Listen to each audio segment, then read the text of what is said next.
В МВД прошло расширенное заседание коллегии с участием руководителей всех служб центрального аппарата, территориальных департаментов полиции и уголовно-исполнительной системы, а также ведомственных учебных заведений. Посредством видеоконференц-связи был подключен личный состав региональных подразделений. На встрече подведены итоги работы за квартал, обозначены приоритетные задачи, отмечены достижения в каждом направлении, проанализированы упущения и недостатки. Основная тема заседания – внутрисистемные изменения в ОВД. В ходе встречи были рассмотрены результаты автоматизации кадровых процессов и цифровизации полицейской деятельности, вопросы оперативно-служебной деятельности, охраны общественного порядка и профилактики правонарушений. Отдельно обозначена задача превенции семейно-бытовых правонарушений.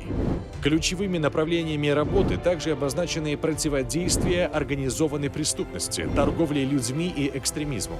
Обращено особое внимание на противодействие наркопреступности как одной из серьезных проблем общества, на борьбу с киберпреступностью и телефонным терроризмом. На коллегии были рассмотрены и многие другие вопросы, заслушаны отчеты руководителей территориальных подразделений, определены приоритетные направления. В завершении заседания Марат Ахмеджанов дал конкретные поручения начальникам департаментов и профильных служб по решению поднятых вопросов на коллегии министерства.